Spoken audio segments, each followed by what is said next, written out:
We're on. Here we go. We don't know where yet, but I think we're on. Apparently, someone who shall not be named has us set up on multiple streams. So we are going to find out where we're at. So, yes, Steve, it will be in stereo today. So, welcome back, Curtis. Thank you. I had fun last week, even though it was very a long drive. It was 3 hours there for a 3-hour meeting, and then I had to go 3 hours back. However, it was another feather in the cap for shared parenting. Oh, do tell if you don't mind. So I got the good fortune of meeting. Okay, so in Iowa, for those that don't know, we've got this horrible thing that they want to put in called the CO2 pipeline. And it's basically bleeding carbon dioxide off of the ethanol plants that we have here because we have copious amounts of corn. So they want to take that CO2, compress it into a liquid at 2200 psi and pipe it down. Sounds like a horrible idea. Well, anyway, while we're there, I get the opportunity to rub elbows with 4 very influential lawmakers. And all 4 are very, very on board with 50-50 shared parenting. Nice. That's what my goal was for that. So that's a productive meeting in 2 ways, right? Absolutely. I mean, 9 hours of my time, not so hot, but I mean, we all know that there's going to be a huge cost that we all have to pay if we want 50-50. Yeah. So, yeah, I mean, along the similar lines, I've got a prospective candidate for Congress running out of North Carolina next year. What? Who has solicited money from me. It's not even in my district. So I've reached out to her and requested a meeting because I want to know where she stands on various federal level things. So, the point we're making here, guys, is it takes one phone call, one email, one 9-hour drive, or 3 hours, you said, right? 3 hours one way, 3 hours there. Yeah, more of us did this, you'd have shared parenting in all 50 states in a year, but not enough of us do it. So get off your asses and start doing something. They want to know what's on your shirt, Lindsay. It says the antisocial butterfly.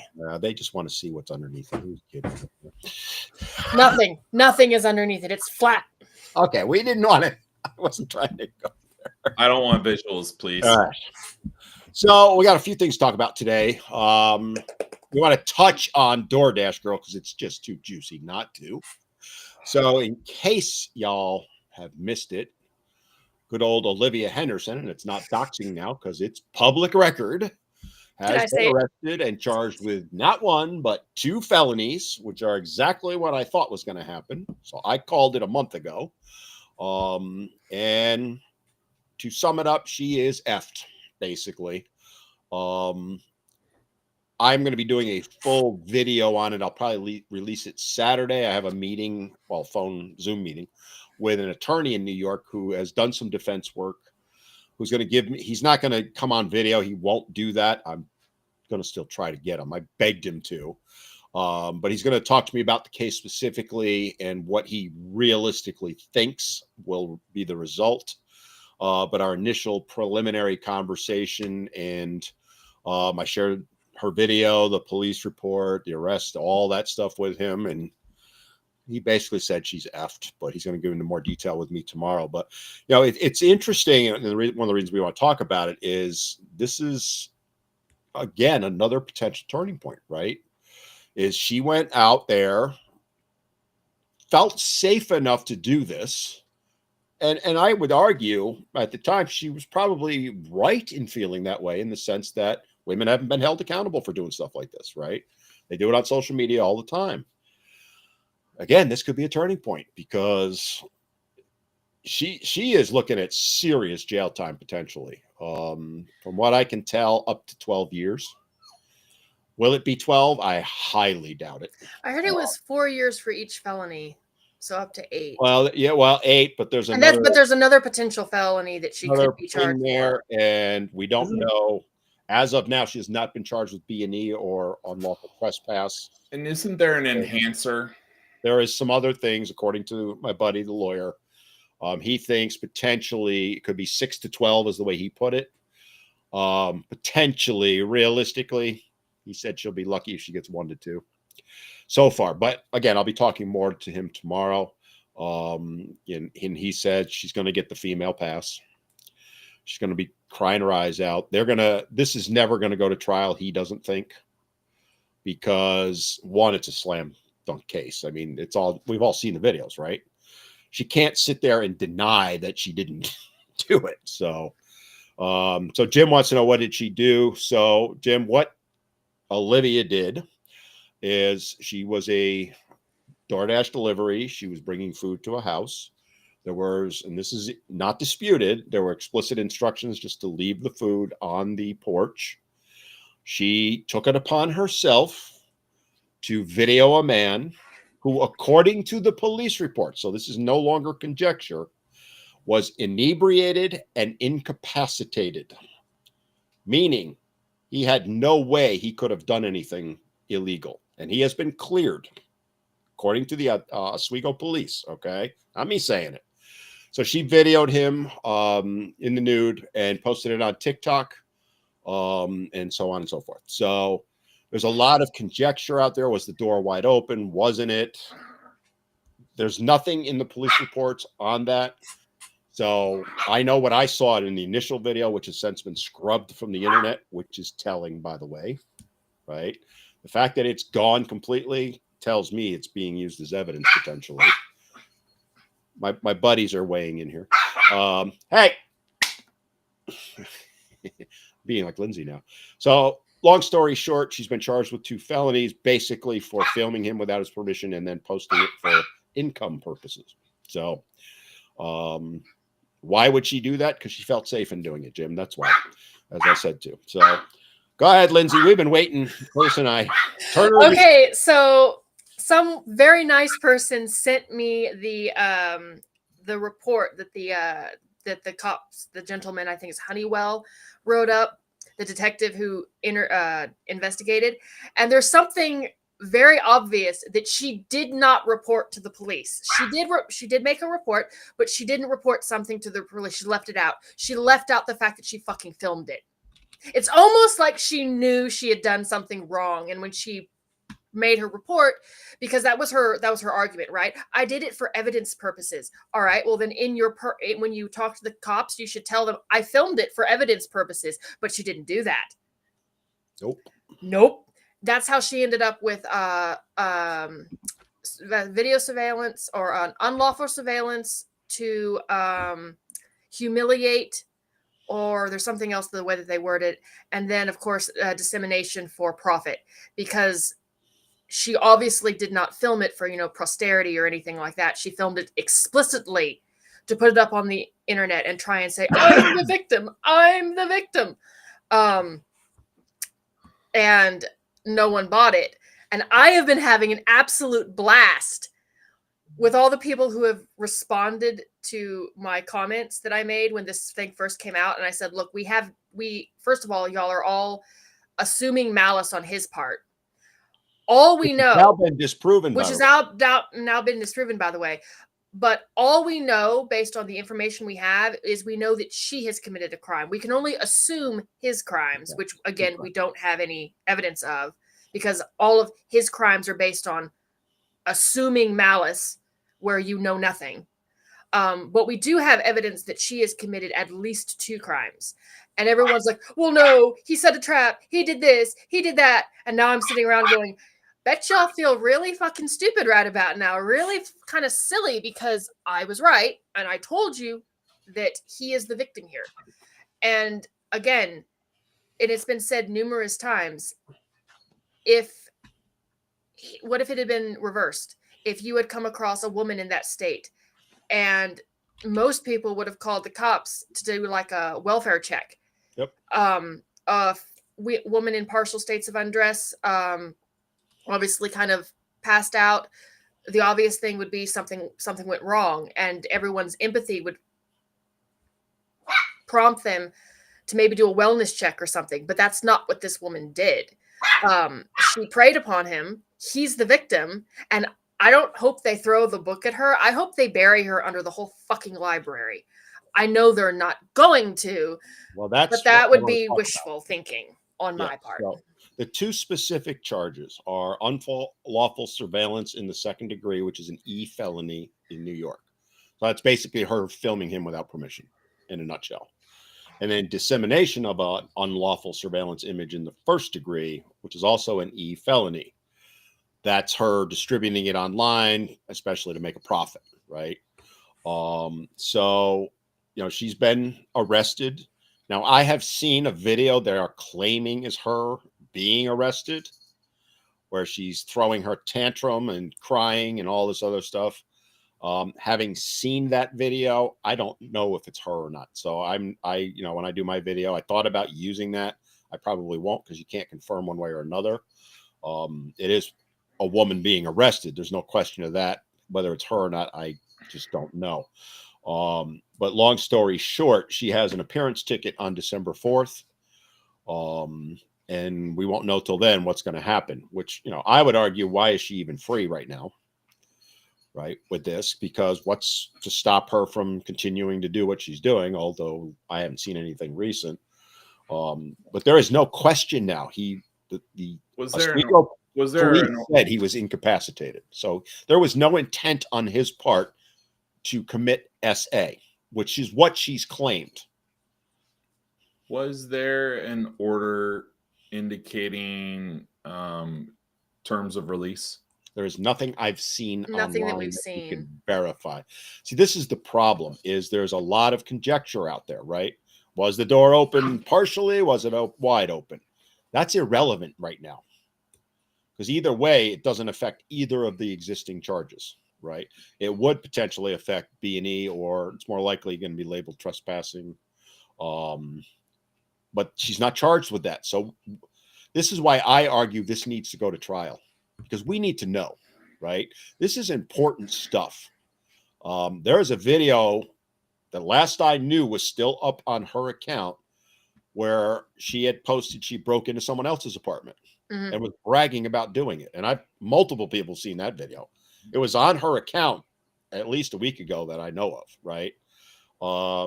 And so this is not like a one-off. If she's doing that and bragging about it, then what's to say? Why would we believe that the door was wide open and take her word for it instead of questioning it, right? We don't know one way or the other. There's a claim out there. There's ring cam video of her opening the door. I've never seen the ring cam video. No, it's only conjecture at this point. So someone in the comments is saying that, I'm hoping too hard. I want her to go to trial. I want her to go to prison. I want her to go to jail, because I want women held accountable when we do shitty things, both for men, because they think that they can get away with this, and for women, because women like her are the reason why women like me weren't believed. Exactly. She makes it that much harder for actual victims to come forward, because so many women out there lie. And until women who lie are held accountable for lying, the actual victims are going to slip through the cracks, because the police are wasting resources chasing down false allegations instead of chasing real ones. And it's hurtful to men who are falsely accused. It can ruin their lives. It can also ruin the lives of the women who have actually been hurt by predators. And that's not just male predators, that's predators across the board, because I will go to my grave claiming that the predatory behavior, and I got into a debate about this earlier with someone, is a human problem. It is men and women. They both have different sets of predatory behavior, but it's all predatory behavior. And that's hurtful. Until women are held accountable, their victims, both the men they falsely accuse, and in some cases, the women they assault, won't get the justice they deserve. So if you see me hopping up and down excited, I'm not actually, I get what you're doing, right? It's a turning point, isn't it? Right? If we see justice served, like someone just said, a trial will fail at rendering a just punishment. I don't agree with that. And I'll tell you why. When it initially happened, I don't know exact numbers, but I would say it was pretty evenly split, condemning her and applauding her, right? That was roughly a month ago. Now, I would put it more like 80-20 condemning her. There's still a significant number of people who think she was justified, believe that she was SA'd, even though he's been cleared, right? I think that if this goes to court, I think, one, she's going to get convicted. I mean, there is no way a jury's going to let her. How could you? There's video evidence. She bragged about doing it. Now, if you want to argue what's the sentence going to be, that's a whole other ballgame, right? But I still think the sentence is going to be robust, and I think it's going to send a message. I think it has to. I want to believe that. I agree it has to. If it were North Carolina, Iowa, or Texas, I'd say it was a slam dunk. It's New York, and I'm from New York. Well, sure. Pass on murder now. Okay, so let's go down that line. I mean, Ruth Bader Ginsburg. Let's talk about feminism's hero, right? I mean, there are shirts out there that say "I dissent" with her face on it. Yep. But what do we all know about RBG? What we know is she profusely says gender equality. She doesn't say females should be ahead of men and men should be ahead of women. She says gender equality. I mean, we see that with her representation of a father whose wife died during childbirth, and because he was a male, he couldn't get the death benefit for his wife to help take care of their child. Mm-hmm. She does both genders, and she says there should be gender equality. Well, guess what? If you feminists think that you want to have any hopes of maintaining that equality, maybe you should really consider your position on this particular issue. And I think now, for those that aren't familiar, Oswego is in upstate New York. It wasn't New York City like everybody claimed, right? Which is what I was initially told. I know that area. It is country folk.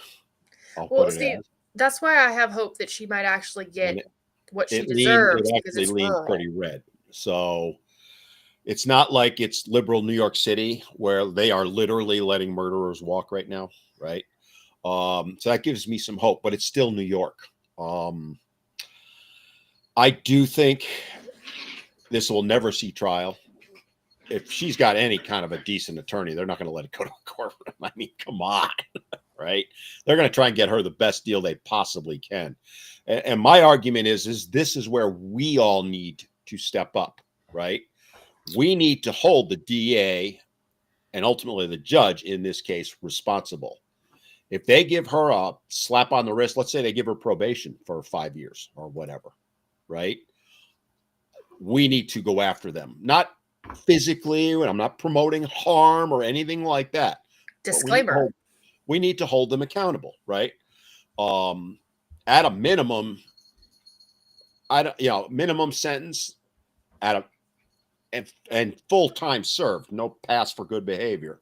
At a minimum, I think she should end up on the sexual offenders registry for life, right? She's not going to get a job anymore.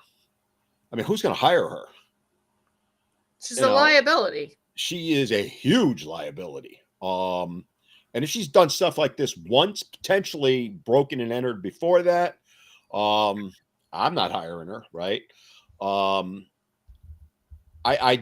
think ultimately this is going to be a test case in the sense that there is so much out there on social media and now in the mainstream media about this. If they whitewash this one like they've done in the past with other cases, there might be enough of a blowback that it really just blows the whole thing up, right?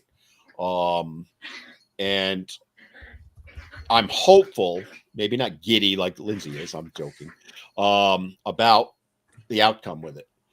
Do I think she should get 12 years? Yeah, I do. Do I think she will? No. Realistically, I'd be happy if she got, let's say, 5. With no time served, no good behavior, 5 solid years, probation for however long is the maximum by law, and I don't know the answer to that. Permanent sexual offender registry, and I would argue permanent block on the internet, right? Because she used the internet to dox this man. She put his name out there, his address. I argue she tried to get him killed. Because there are crazies out there that do that. Lindsay, you and I both know people that have had people show up, right? I think you might be pleasantly surprised. I'm hopeful. I'm also realistic, right? Well, absolutely. And here's the funny part. So I'm looking at like the demographics politically. So it's not purple. It's pink to light red. It's leans red. Yes. Yeah. So it's not purple. It's not like a mixture evenly. Not blood red. No. No. Which I think you and I have discussed this in the past, that when they're more to the middle, they tend to be more on point with being pragmatic, common sense, realistic. Sending a message like this, I tend to think that she might actually end up going to trial, and I think they might put her through the ringer for this. You really think this would go to trial? You know, this has made enough waves that I think they're going to want the publicity. Team? No, not her. Not her. Prosecution or the defense would want the publicity? Prosecution. Prosecution will. I'll agree with you there. I think the defense is going to do everything they can to avoid it. I mean, you know what though? The prosecution has the sole discretion on the deal, and the victim's got a say in it, right? And everything I'm seeing, and we have not heard from the victim whatsoever, which is telling. Also, he's handling this exactly the right way. You have to give this guy credit. He has stayed silent. He's let everybody do the work that they should have, meaning the police and all that. Which again speaks to his credibility over hers. Time will tell. I mean, if I'm him and that was me, I'd make damn sure there was no plea bargain.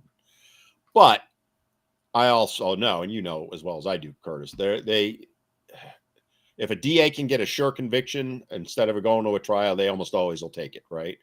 But you're right in the sense that they may want to make this, a case to send a message. Well, what I find interesting, and this is a question I have for you, Curtis, is where's the feds on this? Where's the FBI? Because it's not, yes, it's a crime in New York State. I'm not disputing any of that. But TikTok is a worldwide platform. Does her not sending those images worldwide violate federal law as well? So I believe it does. Okay, so what I will say is you have to understand that the U.S. Attorney's Office in the state of New York, they have how many divisions amongst the state, and all of them have kind of been pretty doggone liberal. True. So it probably makes sense from the United States Attorney General's standpoint, and probably like the FBI, Kash Patel, to not go that route. Let the state handle it in this regard, because here, I mean, while Rochester and Syracuse are light blue purple, I'm looking at this going, Oswego is pink. It's not purple. It's pink. Yeah, I mean, I would lean it more red, not blood red. No. Yeah. But it's to the red of pink. I'll say it that way. I just, FBI is not going to do anything unless Bondi tells them to from the DOJ, right? Right. But how are they? My question is should we be putting pressure on them, right? Because sorry, I can't control the two terrorists. So I just don't think that politically that makes sense from Bondi's point of view, because she's got these rogue, I say rogue, but you know what I mean. I know what you mean. U.S. attorneys that are not going to be. They want to let the state handle it. I'm not disputing any of that. I totally understand that. But this is where we need to step up and go, no. State's good. Feds need to be involved also. Because I'll tell you right now, if this were a guy doing it to a woman, you think they're not filing federal charges on top of it? Hell yeah, they are. Now, I'll tell you this. I'd be really surprised to see if they'd actually done a grand jury and to see what the results were. At the federal level? State. Well, because here's the interesting part. If you did, okay, let's say you do grand jury at the federal level, and they come back, and if you're like someone representing Pam Bondi or Kash Patel in that scenario, and you're looking at it going, it feels lukewarm, you're going, let the state handle this because of double jeopardy. Fair point. Yeah, I don't know. I mean, it bothers me that the feds aren't involved because it's TikTok, right? Well, I get that too. But to that end, here's food for thought. Is it necessarily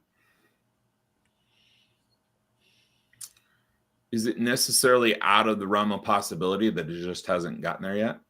That's a very fair point. It may be. We are talking, it is the feds. It is the feds, and the feds are known for taking their time, but when they do move, you're toast. They have like a 99% conviction rate. So yeah, they like to make sure their shit's together before they. So, and to be fair, we have to sit back and wait. I'm concerned that they might not, because again, this was on TikTok. It's made its way to other platforms, but primarily this was done on TikTok. To TikTok's credit, they took the initial video down, and they had to. It was blatant nudity in it, right? That clear violation. But they've left her other ones up. Sorry about the dogs. Male puppies. What do you expect? He's cute. I'll give him that. He's a little shit. He's lucky he's cute, just like children. Absolutely. Yeah. All right. You didn't listen to me. See, that was me yelling. With TikTok, I'd be interested to see. They've left her account up as of now. I do not know. I don't think anybody does whether they've demonetized her. If they have not, she's gotten millions of views. She's making bank off of this. One of her initial videos was because she was angry that she was getting demonetized. That's true too, because, and honestly, you can't. Let's say she's convicted, you can't profit from your crime. Well, that and now let's kind of go into that, right? So, we're talking criminal right now. The civil side, oh baby, I mean. Come on. He's got her dead to rights civilly. If they don't convict her criminally, I at least hope that he goes after her civilly, and I hope Doordash goes after her too. Well, that'll be an interesting thing to see what Doordash does, right? As of now, she's lost her privileges. I don't know what to call them. And so is he, though, right? They took him down too. I'm not entirely sure that's still the case. Well, we don't know. Doordash said they suspended both of them. I have seen nothing to say they reinstated his. Well, he's been cleared. Honestly, if I'm Doordash, I don't say it. Yeah, I wouldn't say it either. But just like when the newspaper makes a mistake, they don't post the redaction. Yeah, they put the little like page 11. Page 11 at the bottom. But in this case, because it is so viral, I think it's incumbent on Doordash to come out and say he's been cleared. We are reinstating his account. Now, they may have, and we just don't know. And it may be they're not publicizing it because of the criminal case. It could be. There's a lot we're not going to know because this is a criminal matter. And, the DA is telling all these people, shut the F up. You're not supposed to talk, right? So we have to be fair about that. But again, he needs to be completely exonerated. The reason I'm bringing that up is DoorDash should not be holding him accountable for anything at this point, right? If they do long term, and we don't know yet, I say we hold DoorDash accountable. And Houston's question: can he sue DoorDash? You can sue anyone you want. You can sue anyone for any reason. I think whether or he's got not a they have possible standing, that's to be determined. I think there's a possible case there. I think it makes sense to sit and wait to see how the criminal proceedings play out. Well, yeah, they're not going to do anything civilly until the criminal does. Because if Yeah. she's convicted, the civil slam dunk, right? If she's exonerated, it makes it a little tougher. Doesn't mean he can't sue and win, because that's preponderance, not civil or criminal liability. Civil liability versus criminal. And I think he'll win, but it makes it a hell of a lot easier if she's convicted, right? Now, I will say this. Do I think DoorDash should be held responsible? No, I don't. DoorDash didn't do this. I say that as a business owner, by the way. DoorDash had zero control over this. They did not know she was going to do this. They did not give her permission to post anything. Everything I've seen is once she let them know, they acted immediately. I would argue they should bear no responsibility. Now, a lot of people, I'm sure, are going to disagree with me on that. The only thing they did wrong, and then it's only wrong from a certain perspective, is they suspended or terminated his account based on an accusation with no evidence. But Lindsay, I would argue that was a fair thing to do at the time. No, but I understand. That's why I said that it depends on your perspective, because they have nothing else to go on other than what was reported. So if they, as long as they in some manner overturn that decision with new evidence, I don't think they are accountable at all. Exactly. That's why my argument is, have they reinstated him? Now, they may have privately done so, right? Although I'd argue that's a very dangerous thing in the sense that, some other driver that supports her is going to try and make a point. That's something we have to be aware of. That's a double-edged sword, right? Because you wouldn't want to reinstate if you think that's going to be a point of contention. Yeah, and that's where it's all up in the air. Long term, if they give him his account back. Now, if I were him, I would never use him again anyway. But they're going to do this the whole hour and a half. Well, if I'm him, I'm never getting drunk again. Well, and that's a whole other thing. But yeah, I personally do not feel DoorDash holds any liability here. I think they've handled it as best anyone could. Yeah. I personally would like to. I wonder if DoorDash could sue her in civil court because she dragged their through the mud. Okay, so you got some components to here. The first component is you have standing, right? So is it reasonable to presume that she did it? Yes. Yeah. The next criterion you have to look at is damages. Were there damages to DoorDash? Yes. Yes, because people have been severing their accounts, canceling their accounts left, right, and sideways. Right. On both sides, by the way. But the third criterion is the one that gets everyone. Recoverability. If you can't recover those damages, doesn't make sense to sue. Well, I would argue that, at least from a certain point of view, that they would only recover in the event that they do hold her accountable. They're basically saying, look, we're going after the person who drug our name through the mud. And everyone's, they're an upstanding company. We'll buy from you again. Yeah, I mean, I get your point, Curtis, 100%, right? Do they want to spend the money? It's not a sound financial investment when you're a right. But the other side of it is you have to look at it from... You also have to look at public pressure. The reputation side of it, right? Yeah. If they let it go... That's a double-edged sword, too, because you see both people on both sides of this issue. And oddly, we know both sides of the issue seem to be pretty close to party line. Not now. They were. Now it's... I mean... I'm going to say the extremes. Oh, the extremes for sure. Yeah, the extremes. But I would say at most 10 to 20% are on her side now. Yeah, Now, right? You know, if I'm a business owner and I've owned businesses, even knowing, because he's not going to, the guy that sues her is not going to collect anything. She's not going to make any money the rest of her life. She's going to be broke, right? Well, okay, so let's but I would talk. still do it. There's Steve and Houston's comments both that go in tandem. So, yes, let's say that DoorDash is successful in getting that judgment. Then, yes, they could garnish probably 25 to 1/3 of her net earnings for the rest of her life until that debt is paid.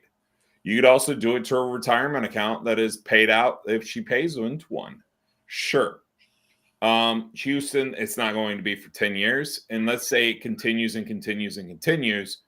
If I'm the attorney at Uber or DoorDash or wherever, what I'm doing is I'm recycling the and getting an extension on it. Yeah, it won't be just 10 years. It'll be the entire length until that judgment is paid. And that is not a lot of work once they have it. Nope, it's a motion. They go through. Yeah, it's a filing. It's a rubber stamping. And on the other side of it is, if she ever somehow comes into an estate, say, or something like that, they can go after that.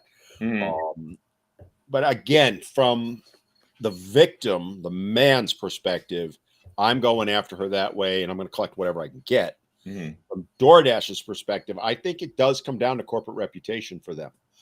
I think if they don't do it, I think there's going to be a bigger backlash against them long term than if they do. There's going to be a backlash no matter what. I think it'll be much lower because there are women still out there screaming, he's guilty, she's innocent. A lot of them, but it's a fraction of where it was. And time will tell on all this. It's, the thing that, like, I'm going to be doing a video and releasing on it is I'm trying to stick to the facts as much as possible because there's so much conjecture out there. But what's important from, what we talk about in our perspective is as men, dealing with men who face these charges, false allegation in this case, we need to make sure that she's held accountable. We need to not let the judge give her a pass, not let the DAs give her a pass. If they give her, 6 months in probation, we need to call them out, right? We don't see anything at the federal level at some point, we need to call them out. If DoorDash does nothing, we need to call them out, right? Will we? Honestly, most guys won't do a thing. And that's the problem. That's why these things happen, is because we don't hold them accountable. I'm hoping this will change it. Time will tell. All right, guys, we are almost 40 minutes in, and we're going to change the topic real quick to something else that will get me fired up and probably get us in a lot of trouble. So Curtis and I are done talking for the day now. We're just turning the show over to our sister here. All right. Well, okay, so Dan stirred the pot. Dan is the problem, not me. What? But your comments are the shit. Yeah. Oh my God, they're great. So about 2 weeks ago now, I put up a post on multiple social medias, but the big one was on Facebook, which was bait. I'm not going to lie. It was clickbait. Okay. I knew exactly what was going to happen. I've actually used that post before and I just changed the verbiage. Many years ago, I put it up there. But basically, now I was going to try and share my screen here. So hang on. I thought we already had it set up, Curtis. No? I thought we did too. Hang on. Give me a second, peeps. Wait one. Sorry, you're going to see me getting there. Boom. Sure. Hopefully you can see that. Can you see it? I can see it. All right. Yeah, so there's the post. There it is.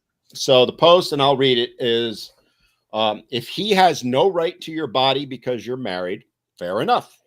But then you have no right to his monogamy, loyalty, or provision either, right? Yet women don't believe that for a second. Her rights matter. His rights don't exist.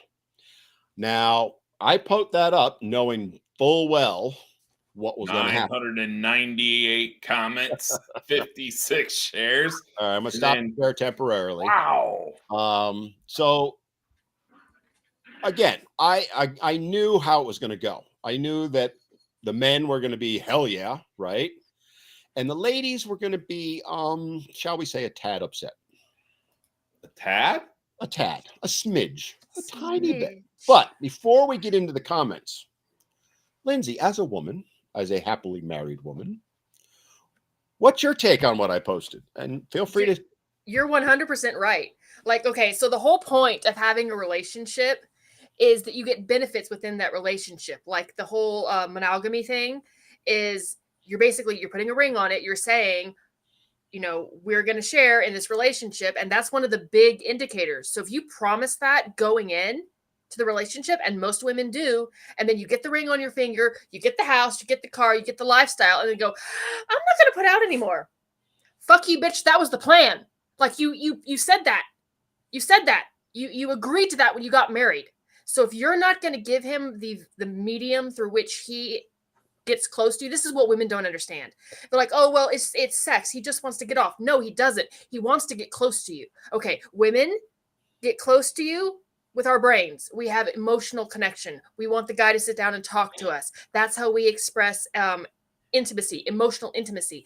Men express emotional intimacy through touch. Okay, it's not that they just want to get off. It's they want to be with us. They want to get close to us. All right, and when we say fuck you, no, but they still expect him to be able to give her the emotional intimacy that she wants, while she's refusing to give him the thing that he wants within a relationship, well, then you failed.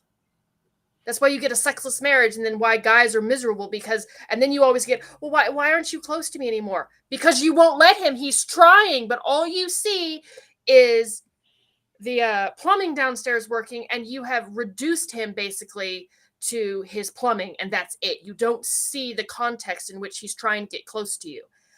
And it is so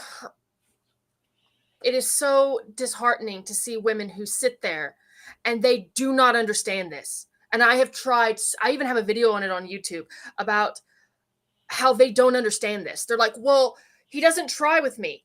He keeps trying, but every time he touches you, you go, oh, I'm not interested. Have you considered, and this might just be a really hot take, but have you considered doing it because you love him, not because you're in the mood, because you love him? Because my husband does lots of things that he doesn't particularly like because he loves me, like sit there and listen to me talk about Stargate ad nauseum for hours. Have you considered doing the same? Because I promise you it will actually help your marriage. And just because you're not in the mood when you start doesn't mean that you won't get in the mood by the time he's done. So have you considered returning the favor and doing it because you love him? Because if you can't just do that, if you can't give him yourself because you love him, then you don't deserve him at all. You don't deserve his wallet. You don't deserve his monogamy. You don't deserve any of that. So I agree with Dan. Not bad. 4 minutes without a breath. Good job. I told you we weren't going to get a word in. Now, did you notice, by the way, how I kind of made it vague? If he has no right to your body because you're married, fair enough, right? I purposely didn't say X amount of time or anything. I didn't put no conditioners on it, right? And the reason is, I think all of us would agree, including the audience, that it's okay to say no once in a while. Got a headache, legitimately, okay, fine, right? Or you're too tired. What we're talking about is long-term.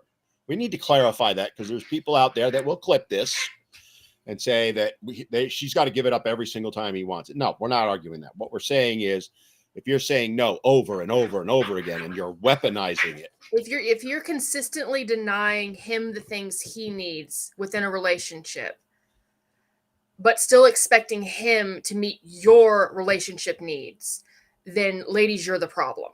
And I've had a headache, but I've also had a headache, and you know what a really good cure for a headache is? It's a good cure for a headache. A healthy dose of oxytocin. Exactly. But again, the We're not getting canceled. Yeah. The argument is, though, and the real point I made with this is women want the right to say no, and they should have that, right? Day to day, whatever, however you want to phrase it. But you also then, if you're consistently for, let's say, months, just to put a thing out there, or years in many cases, saying no, or as I had a guy recently tell me, his wife and him are in their 50s, and she said, we're done forever. But if you leave me, I'm going to destroy you and take everything you have. That is coercion. That is abuse. I told him to go, by the way, file for an immediate restraining order. Okay. If a woman, or by the way, the other way, I would argue the same thing if a man did the same thing, right? If you're going to say that, then you have no right to fidelity, monogamy, loyalty, or provision, because you have broken the complete marital contract.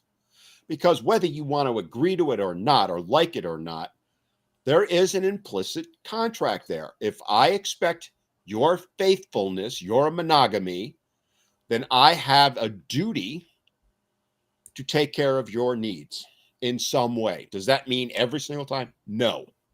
Okay. To deny that, but expect fidelity is nothing short of abuse, and it actually legally is. That's interesting, and that's valid. Thomas Mullen. Even denying children hugs is damaging. Otter. I know who he is. Oh. But yes, if you deny your children affection, that is considered damaging by any measure. It's the same thing with spouses. I mean, I have seen women get mad if their husband brushes up behind them. Meanwhile, I get mad at my husband if he walks past me and doesn't slap my ass. I'm like, what's wrong with you? Are you sick? And notice I've kept the same man happy for 20 something years. So there might be something to that, ladies. Take notes. As Van Wilder would say, write that down. He's listening. But it all comes back to the thing that bothers me the most about that is women want to try and make it about autonomy. And it's like, no, it's not about autonomy. It's about whether or not you love the person that you're with, because you expect him to meet your emotional needs. You expect him to provide for you. You expect everything from him, but you're trying to withhold from him something that he needs for a healthy relationship. And you want to play the victim. Look, you're allowed to say no every now and then.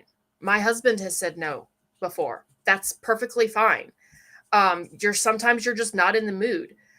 But there's a point at which it's not you're not in the mood. It's you're unwilling to meet your spouse or your boyfriend. You're unwilling to meet your partner where they're at. Mm-hmm. And when you consistently require them, oh God, he's behind you, isn't he? Yes, he is. And he has no idea what we're talking about. This is the best part. When you can't slap your ass right now, just make sure he knows that.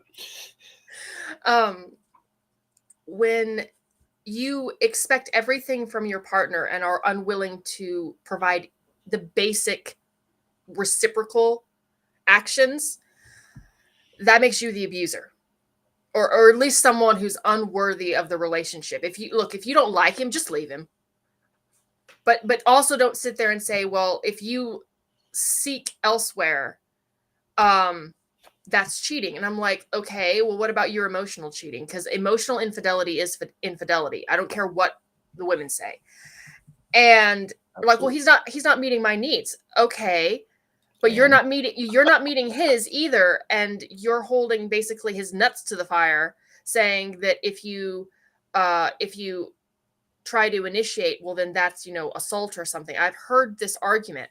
And I'm like, that doesn't make any sense. You're willing to cheat because he's not meeting your emotional needs. Have you considered that maybe he's not meeting your emotional needs because you stopped meeting his physical ones? And I still argue that it's not actually a physical need. It is an emotional need. Physicality is how men. Yes. That is the medium through which men use to express their emotional intimacy. It's biology. It's biology. And yeah. No, we don't. Spot on. No, country. Dad says no. Dad says no. Lindsay, hold that thought for a second. All right. Because I want to share now a couple of comments. So I guess I got to keep redoing this each time. So bear with me, guys. All right. So I'm going to that. I know I got to go back to the screen. I know I should not see our producer should have this handled, but you know, he doesn't. All right. So I have 2 comments up. Let me read the first one. And let's not go after these people, please. Okay. I'm not looking to dox them. All right. So Susie, I'll just call her that, said, gosh, it's almost as if there needs to be some sort of contract defining the terms and purposes of marriage in order for it to be a valid cultural institution. To which I say, well done. I love that comment. Well done, Susie. Golf clap and more. All right. But right underneath that, this is one of my favorite ones. Our good buddy Jocelyn says, and this is why I purposely worded things the way I did. Consent still exists when in a relationship. I agree. If this has to be argued, then you're not only R-ing them because you know it's illegal. A woman or man is allowed to not be in the mood and have you not go and cheat. Just say you only care about getting off without telling me. Now, this is why I worded things the way I did. Because she immediately went to, if it happens one time, then it's okay, right? As we've already said, we're not talking about one time. We're talking about when you do it consistently. That argument that Jocelyn's making is the one that they make all the time. And someone pointed it out. It's a straw man argument. All right, Lindsay, go. So I actually got into it with Jocelyn in my DMs.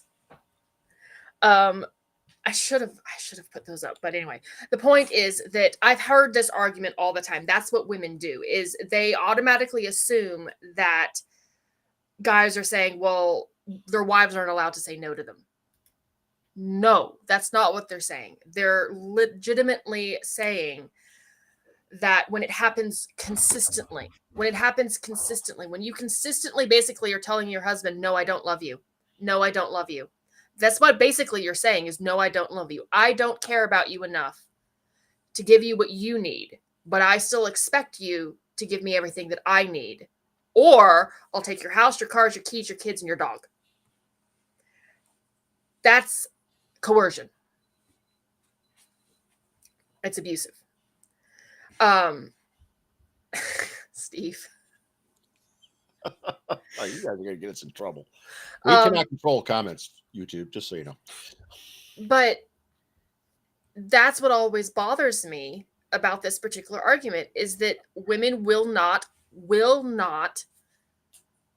hold themselves accountable for the mess that they are in. Because, see, okay, so I've made this argument for years, and I think this is part of it, is women get married and then they stop being wives. They think, oh, I have the ring, I have the house, I'm done.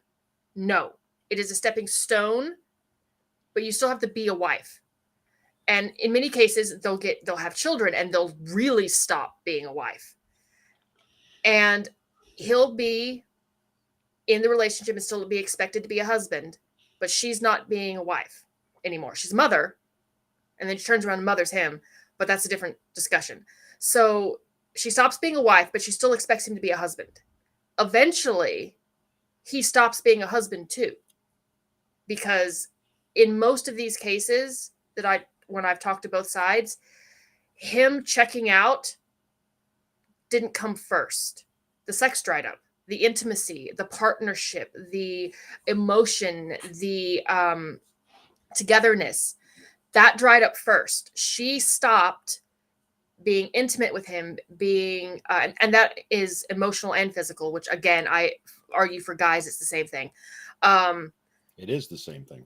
She stopped being intimate with him. She became a roommate. And that's how guys will phrase it, by the way. Yeah. And so then she's upset that, oh, he's not acting like a husband anymore because you stopped being a wife. You did it. And in 9 out of 10 cases where I have this argument with people, the wife did it first. The husband is reacting to her. But if you try and get women to understand that, they won't. Well, along those lines, let me go back to sharing the screens because we didn't plan this, by the way. Lindsay, I just know Lindsay too well. Okay. I really wish there was another way I could do this. Curtis, you need to learn how we can just do this and go in and out. That's your job, not mine. Like how I throw him under the bus constantly.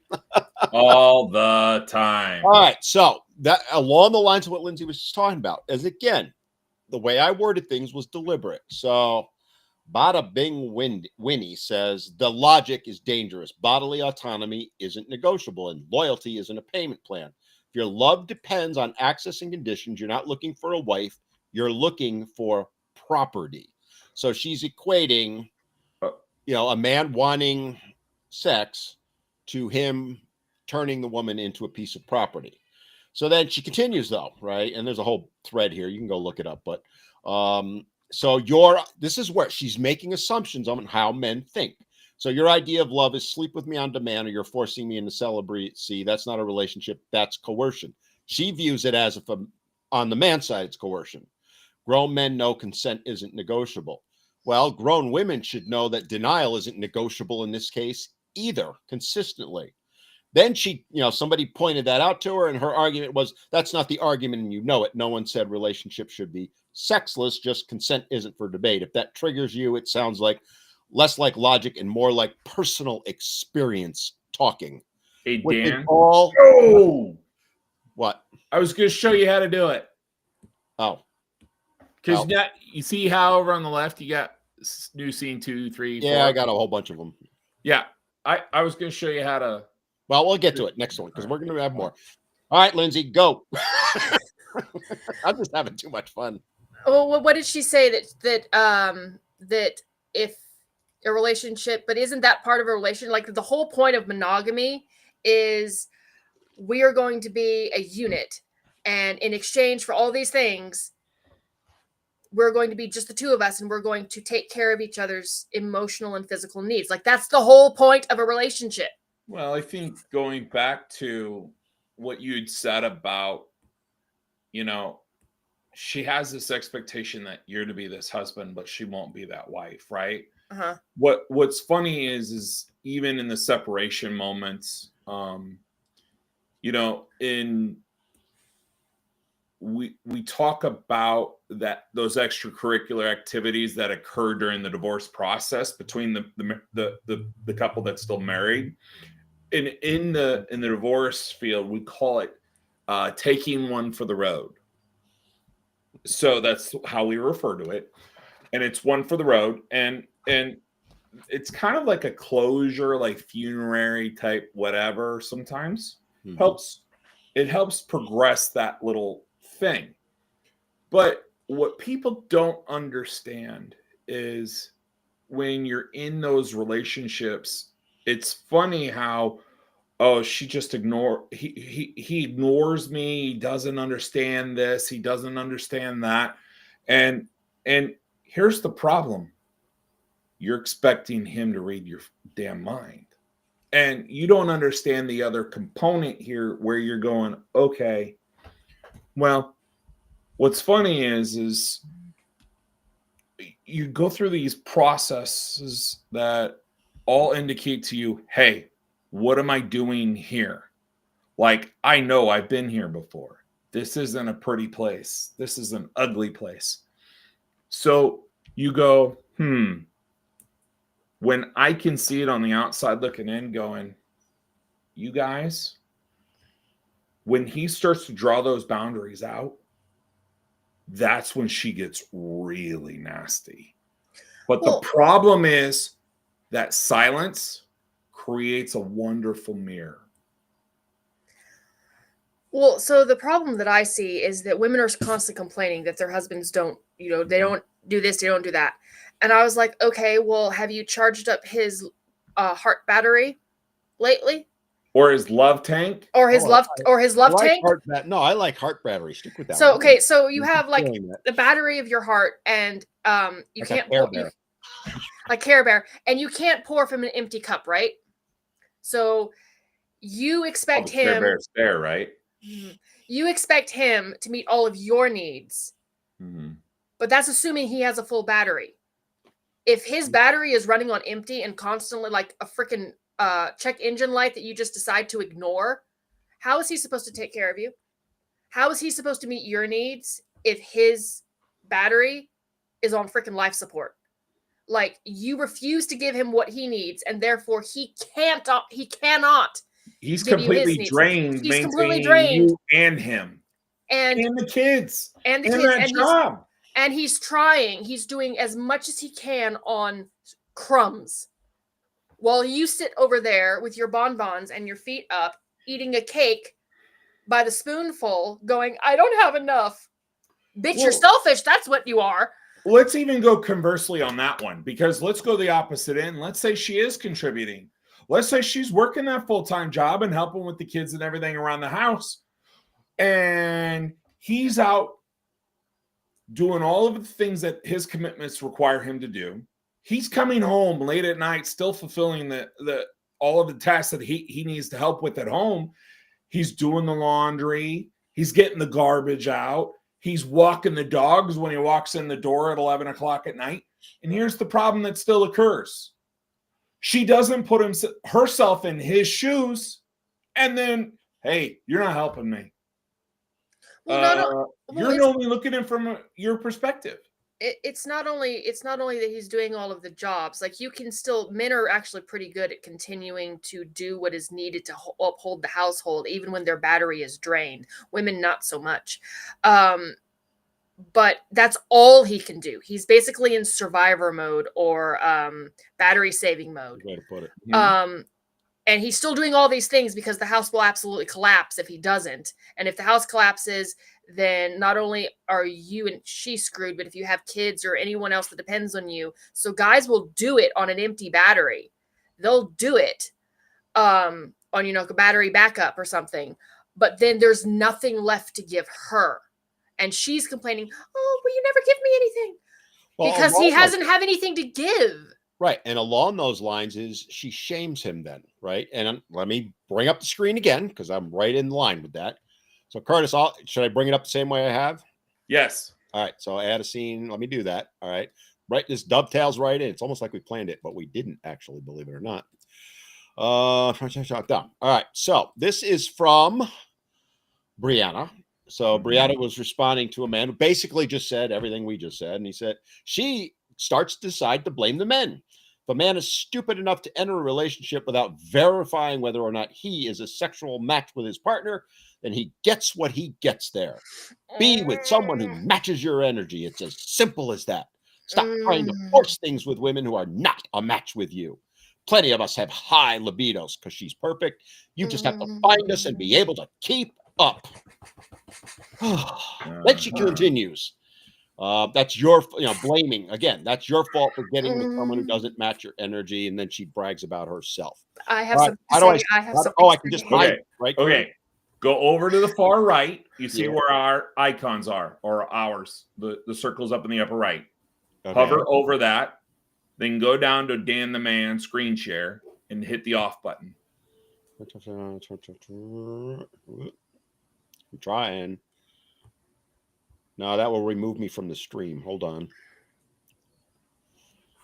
This newfangledy stuff. I don't see the screen share, buddy.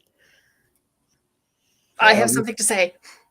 Okay, when you want to bring it back up, I'll bring it back up. You got it, producer. Go, Lindsay. Bitch, did you think they didn't? Did you think they didn't find you someone that it didn't start out that way? Because it always starts out that way. And then women stop. Women stop. When you first get together, you can't get your hands off each other. And you fuck like rabbits. And if you're really, really good and you're really, really compatible, you fuck like rabbits on Energizer or on an energy drink. That's great. But then as the years go on, life gets in the way. And that's not anyone's fault. But it starts to taper off because women don't prioritize that the way men do. And then that's where you get the, I have a headache, my back hurts, my feet hurts, I've had a long day, you don't do anything, the laundry hasn't been done, then nobody have the dishes, you don't help with me anymore. Why don't you love me? And there's all these excuses of why it doesn't happen. Bitch, they did find someone who was compatible with them at the beginning. And then it's the women that change, not the men. It's the women that change. And I know because I was occasionally guilty of this, and it's my fault. I did it, not my husband. I can speak from experience of this. I got into a deep, dark depression, and I just kind of curled in on myself, and I was neglecting my husband's needs. I had to fix that myself. There's nothing he could have done. But to sit there and say that we weren't compatible at the beginning, oh, we were. And then I stopped. And the women always stop. So when women do this, when they make this argument, find someone compatible, they did. And she changed. Women love to say, oh, he changed. And we don't think women do that too? That we don't evolve into a, evil shrew Pokemon that just won't put out? We do. And we come up with the worst examples of why we can't do it. Like I said, life gets in the way. I get it. Sometimes you have to schedule it. And then you'll have to sit there and say, oh, well, scheduling it isn't romantic anymore. If you don't schedule it, sometimes it doesn't happen. So you have to decide which one you want more. Do you want your marriage to break? Or if you care about your spouse, if you care about the person you're with, you will make time for them. Even if you have to schedule it. Even then. And the women who don't get this, I argue, don't actually care about their spouses. They don't care about the people they're with. Bingo. But they still expect the person they're with to care about them. Relationships are only sustainable on reciprocity. And when the woman stops responding, stops giving, and just starts taking and taking and taking and taking, then you are the problem, ma'am, not him. Well, let's go even further down the rabbit hole because I'm just loving getting Lindsay all fired up here. All right, Curtis, can you bring the screen up again? All right, next one I got for you. I got a twofer here. So Barbara then replied, and I can tell you most men don't provide loyalty, monogamy, or provision, even with having so-called access to their partner's body. Be real. Tell me that you've been screwing around with Chads all your life without telling me. But another good one, Jennifer, my good buddy Jennifer, because her and I had a little back and forth. Till I was declared an artist. Does that statement really make sense to you? My initial statement. First of all, why would anyone want to have sex with someone who isn't willing? Both the husband and wife make vows of monogamy and loyalty, so both can expect that. As far as provision, I'm not sure why men still think women expect you to be the sole providers. We don't, yet it's the first thing in every single one of their dating profiles. Most married couples, blah, blah, blah. All right. So her argument is that you make a vow of monogamy and loyalty, but there is no vow for horizontal recreation time. Did I say that in a nice way? Take it down, Curtis. So let's fire up Lindsay. Go. But there is. I love this. That was why we decided on monogamy and marriage 3,000 something years ago in the West. That is what the purpose of it was. It was, sorry, I'm spitting. I'm so angry. I'm spitting mad. I'm loving every minute of this. That is the contract, bitch. That is the contract. That is literally the contract. She's talking about not willing. Okay, I think women have a big misunderstanding between willing and in the mood. I don't have to be, sorry, Dan, aroused to sleep with my husband. I do it because I love him. You don't. There's a difference. So this idea that, well, we're not willing, and that's the argument, is that you're not willing. You're not willing to meet your husband's needs, your partner's needs. You're not willing to reciprocate devotion. You're not willing to reciprocate loyalty, because loyalty would mean that you take care of your relationship, your partner's needs. That's the contract. That's literally the contract. And women don't get it. And I always get told that I'm this or I'm that or whatever. I'm like, okay, Patricia, you've been divorced twice. I've married my first boyfriend and kept him happy for 20 something years. So of the two of us, one of us is doing something wrong and it's not me. But again, and I argue to women all the time, you don't have to be in the mood to sleep with your husband or your spouse. You have to be willing to take care of your spouse. If you want to call it caretaking, fine. But it's no different than he doesn't really want to sit down and talk to you about The Bachelor either, but he does it. Like, no man wants to talk about that show. I never had. Sorry.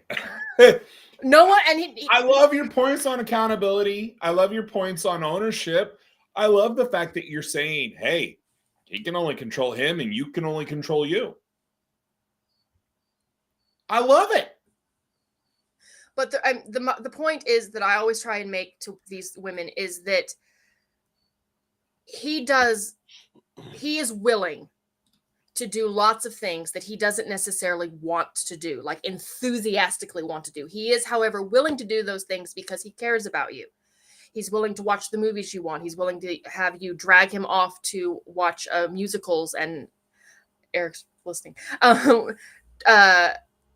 He's willing to do lots of things, activities, or things that, fill up your heart battery that he doesn't necessarily want to do.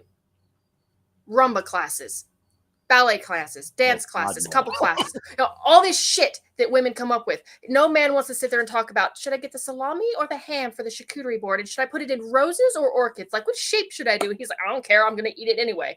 The old men say it's all going to the same place. No man wants to do that. He is willing, however, to do that. Or no man is enthusiastic about that. Let's put it that way. He is, however, willing to do all of those things because he loves you.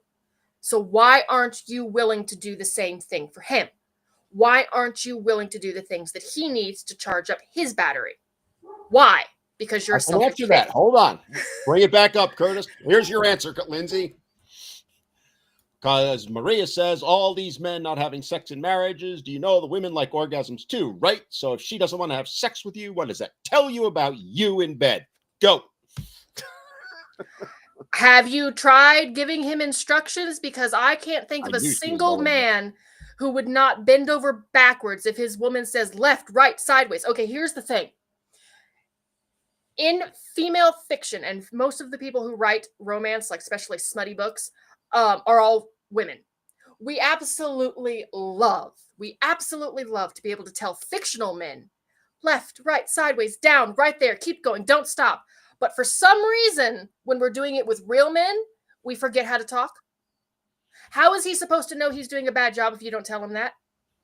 How? There's this wonderful, lovely thing. It's called communication. You should try it sometime. He doesn't know by osmosis what you like. And every woman is different. Every woman is different. So what worked on one woman, I can almost promise you, is never not going to work on the other women because all women are different. And if the guy says, well, it worked on my last girlfriend, that is the best way to never get head ever again. You're killing me, Linda. You're killing Dad right now. Am I wrong? But am I wrong? Like, if you compare your current girlfriend to your last girlfriend and sit there and say, but it worked for her. Well, you're not wrong. But. Okay. And to that end, guys, I would say guys are more sensitive to that than women are. But for obvious reasons, more sensitive to criticism.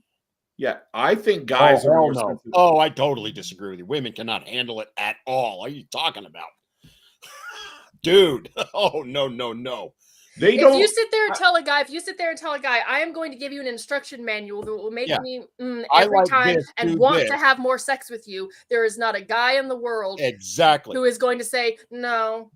You tell a woman that her technique, how's that, is not as good as you'd like, they will take it personally and good luck. Well, then fine. I just won't do it anymore. Bingo. I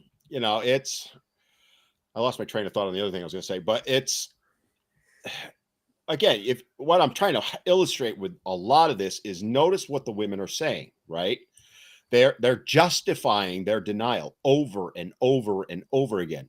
They've twisted it around to use to attack. They've blamed the men. Well, that's all you want. It's you're not good enough. There is so far zero responsibility being taken by the women because they think they are entitled to control a man's sexuality. That's what their argument is. We have the right to say no all the time if we want. And too bad, so sad for him. And you can't seek it elsewhere.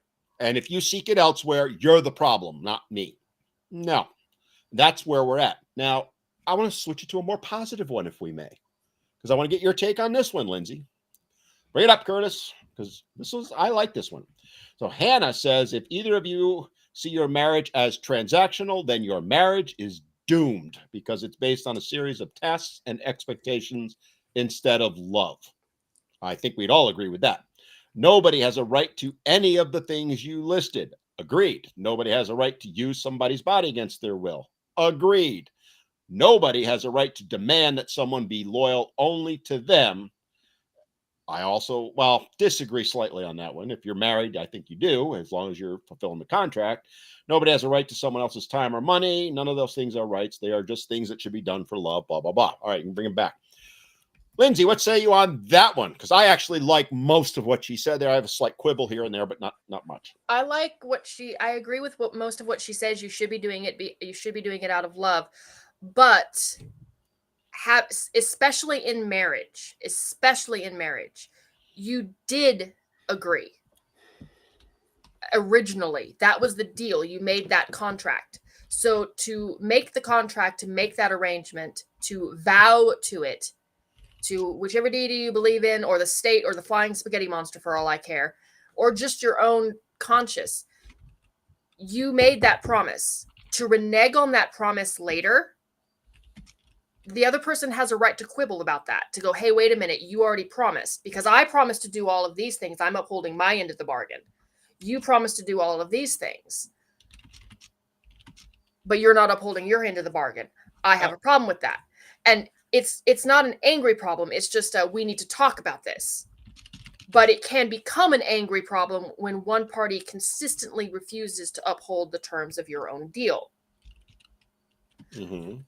Like if you buy a subscription to, say, HBO or something, and you bought it for, one particular show, and they keep telling you, no, you can't watch that one show. You can't watch that one show. You can't watch that one show, but I'm paying for the service. Why can't I watch it? Because we have a headache.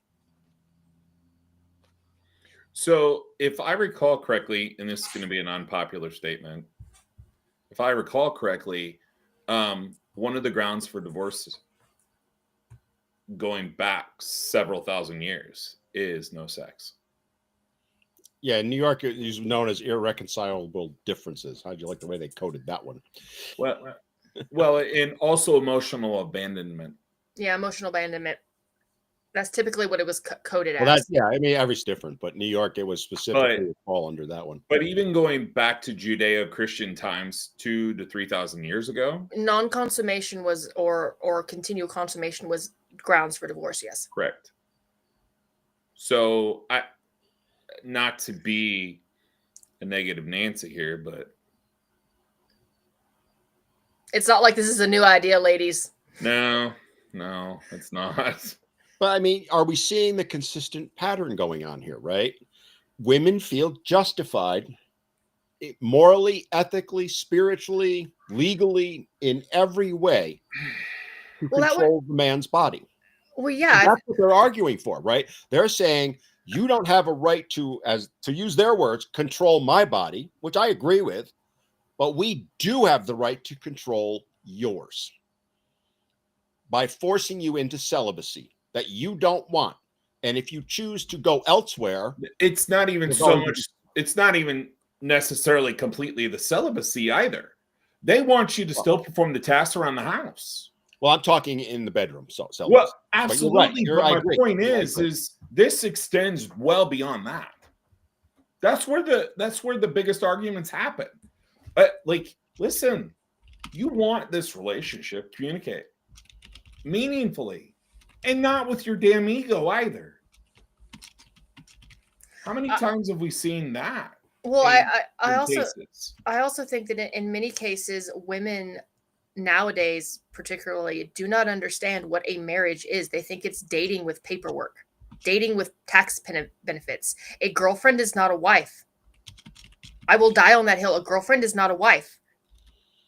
From a historical standpoint, a wife had far more responsibilities and tasks and obligations than just a girl you were seeing. So you think you slap a ring on it, you sign a marriage document, and they don't want to be a wife. They want to be a girlfriend with extra perks. There is a specific role assigned to the wife. And if you would like, next time, because we're running out of time, I can go into the whole etymology on the word wife. It comes from the word with, by the way, which is a Norse word, an Anglo-Saxon word. And it had duties that were assigned to it in the Judeo-Christian belief, which is the West, basically the West. We're not talking about the Middle East or China or Asia, which has and Africa, which has different sets of parameters. But in pretty much everywhere that the Roman Empire touched, and then going up into Scandinavia and the British Isles, and then over here as well, anyone who had Judeo-Christian principles, the word wife had a specific role assigned to it. Women nowadays want the role that is assigned to the husband, but they themselves do not want to adopt the role that is assigned to a wife. And this is why we have this problem.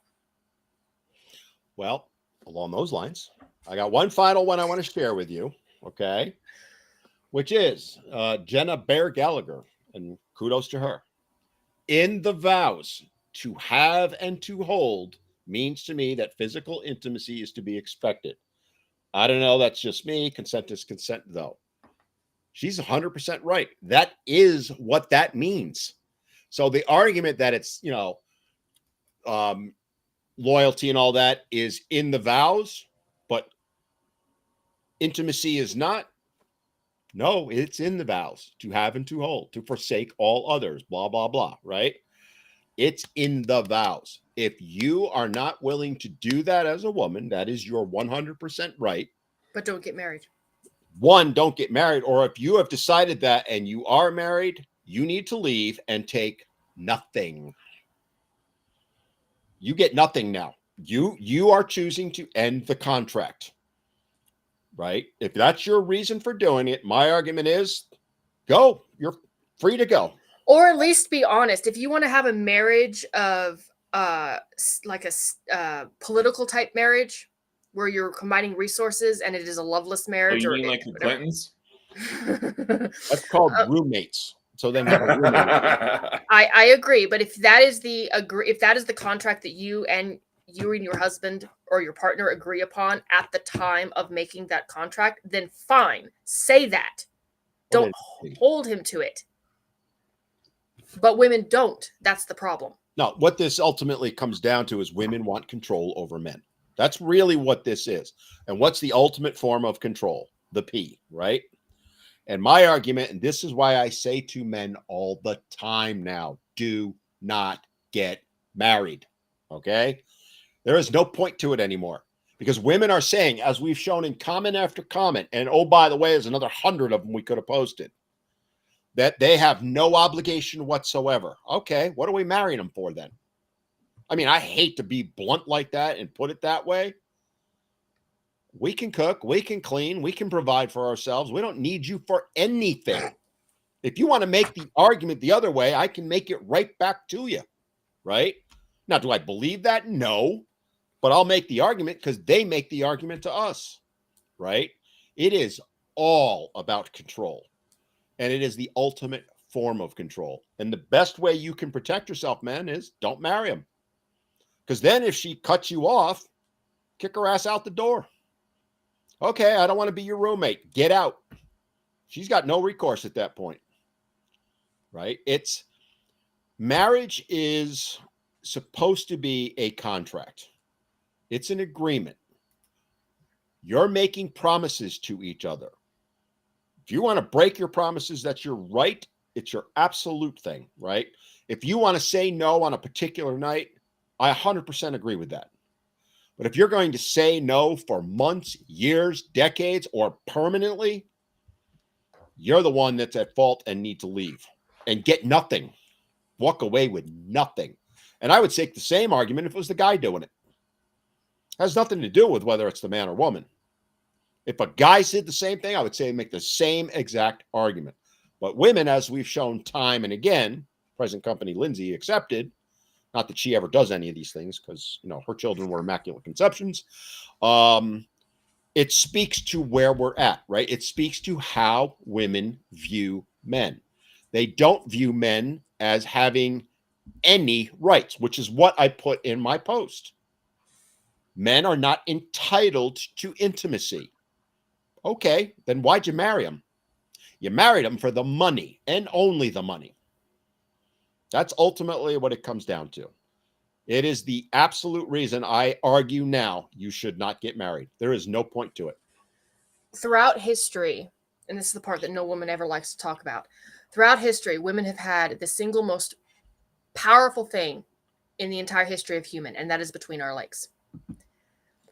We can make empires, we can launch 1,000 ships, we can convince men to do horrible things, all with the promise of that. And that is what marriage has become. That was the idea, the reason why we had marriage is because men wanted this thing from women. And we said, okay, well, in return for this, you have to do these things for us. And that was the social contract that eventually led to the concept of marriage in the West.